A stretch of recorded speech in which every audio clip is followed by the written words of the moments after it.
it is William calling from wiwibloggs. It is early December, but we already have the Eurovision 2020 stage design. Today, the EBU and designer Florian Wieder revealed his vision, and it is truly glorious. Should we talk about it? Let's do this!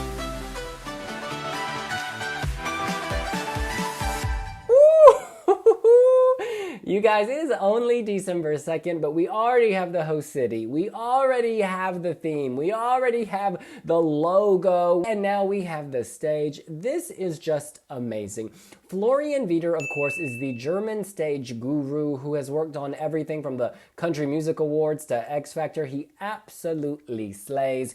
He did the Eurovision stage in Kiev. He did the Eurovision stage in Portugal. He did the Eurovision stage in Tel Aviv. He's doing the Eurovision stage in Rotterdam. He can design.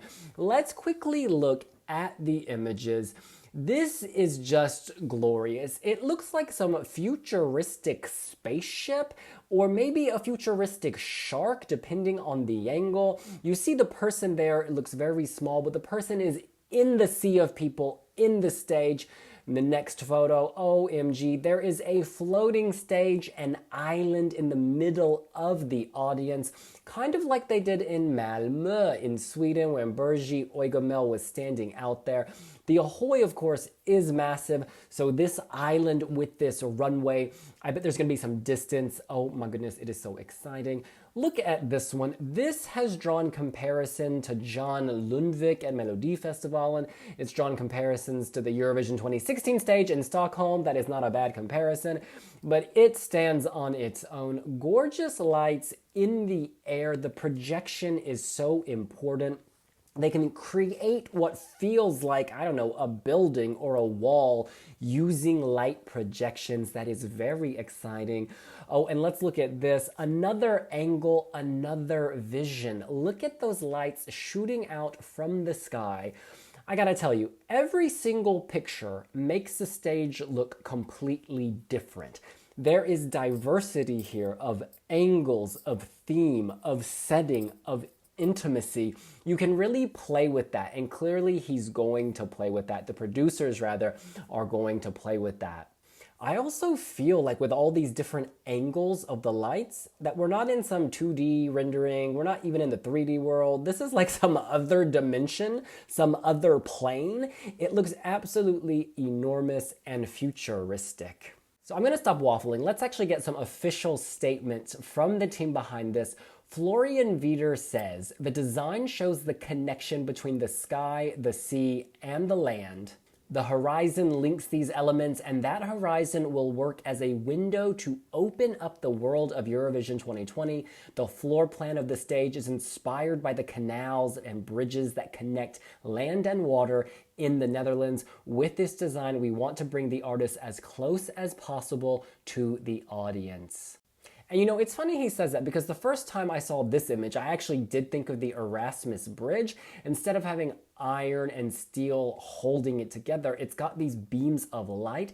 Those beams of light will let you do so much. They'll let you give your act, your stage show a lot of texture, completely changing the scenography. Now, of course, Florian Wieder is German, and obviously some people are going to be like, y'all should have gone with a Dutch designer, but he has responded to this by showing that he is thinking of Dutch history, Dutch design.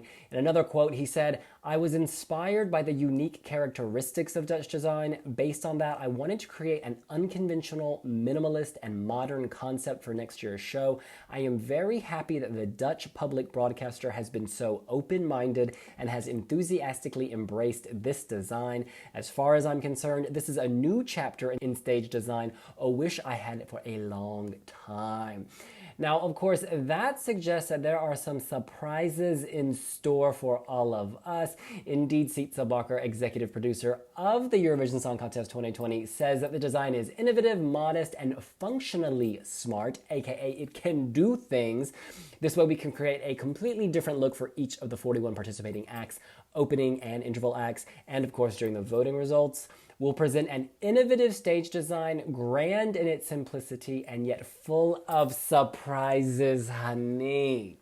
As ever, you guys on wiwibloggs have been leaving tons of comments in the comment section. I'm going to go through some of those right now. Mr. Vanilla Bean writes, the EBU needs to finally solve the biggest show problem that keeps tainting every show without fail, the flag blocking of the performances on every stage so far. Closer to the audience is nice for the audience, but you are producing a show for the entire planet here. I want to see the performers and their emotions, not the ever-changing, always aging OJE characters. Now, putting the slant and the negativity of the OJE members to the side, that is uncalled for, there is a valid point here with the flags. Oftentimes at the climax of a song, at the bridge of a song, whenever there's like a wide shot, waving flags will block the performer's face. It really does kill that connection. And yes, it's great to have the energy and the buzz for wide shots, but we need to keep the focus on the performers. I hope they have the cameras angled such that big old flags of Estonia or wherever don't get in the way. Thomas has another very valid point. He says, my biggest concern about the audience being so close is not only the flags, but also stage hoppers. I really hope there's something preventing that from happening. You will, of course, remember the nude streaker who kind of marred Jamala's performance during Eurovision 2017 in the interval. There was booty on that stage and an Australian flag. We, of course, know that he was not Australian, but instead a prankster who is notorious for doing these kinds of things. And of course, you'll remember Suri in 2018 in Lisbon. There was a lot of security, but a protester still managed to get on stage and grab her mic, and he left marks on her arm. Our girl was shaken, but she was not stirred. She grabbed that mic and she kept singing. Javidan says, I hate it when the camera shifts away from the performer to the fans. I want to see the singer, not the audience. Again, there is this fine balance to be struck between capturing the energy of the audience, and certainly this stage does capture the audience. There's plenty of standing space, there's plenty of areas for people to go wild and crazy, but again, it kind of distracts from the performer. Luan DC has comments on Florian Wieder. He writes, I mean, he's good at it. Yes, his design is good and this might be his best so far. I like how flat and clean it is, and it's out of the usual Wieder style, which of course involves a stage surrounded by an array of lights, which adds a bit of uniqueness into the overall look. But why Wieder again? At this moment in time, I wonder if other set designer teams would start to lose interest in designing a Eurovision set, even for countries like France or Spain. Brie Kim Chi has similar concerns. She says, this design looks alright, but it's not exactly groundbreaking, is it? Including sentences in your pitch like the set design shows the connection between the sky, the sea, and the land is the sort of nonsense that gets you the job. Meh. He's basically done the staging since 2011, except the years when it was actually exceptionally good. Now, I am going to disagree with all of this. I thought the Eurovision 2011 stage was excellent. Feel your heartbeat. It really set the bar for me. I really enjoyed the stage in Tel Aviv. They had a small arena, but he managed to create something that still looked big. I thought the Lisbon stage was amazing. All aboard. Looked like a ship. I thought 2017 Kiev was also good. Point of story is, Florian Wieder has to work within the constraints, or rather the designer, any designer has to work within the constraints of the Eurovision host broadcaster. In Kiev, they didn't have as much money, but he still managed to pull something off that looked amazing, a ginormous shark mouth.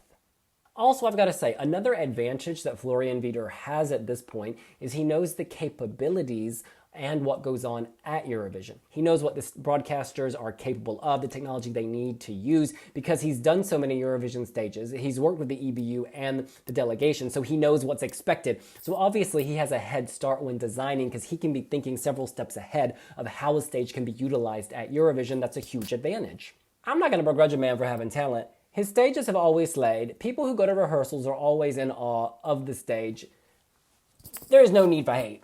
And that sort of leads us to this next comment from ESC Judge.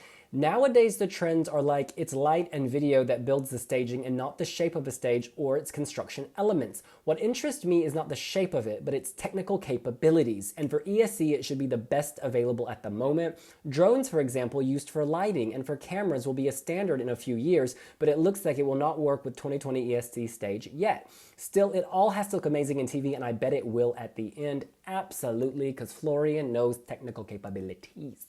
In the end, I think the Netherlands can be very proud about what they have approved. This stage looks fantastic. The lighting here is giving me chills. It's weird, we say that it's flat. Apparently he was inspired by the flat landscape of the Netherlands. And you know what? I've been doing a series of travel videos in the Netherlands. You can, click on the playlist at the end of this video and watch them. The landscape is in fact very, very flat. And the stage is also very flat. Now, obviously a stage isn't gonna be bumpy. It's not gonna have any hills, but there's something about the relief they've shown that you get a sense of seeing something flat for quite some time, for quite some distance.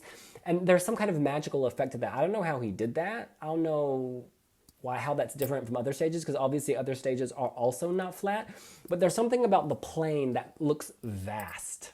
In any case, I am obviously opening up to the Eurovision 2020 stage. What about you? Are you impressed? Do you think that Dutchies can be proud? Let us know here on wiwibloggs. Are you sick of Florian Wieder designing the stages, or do you think this man does it better than anyone else? Let us know here on wiwibloggs.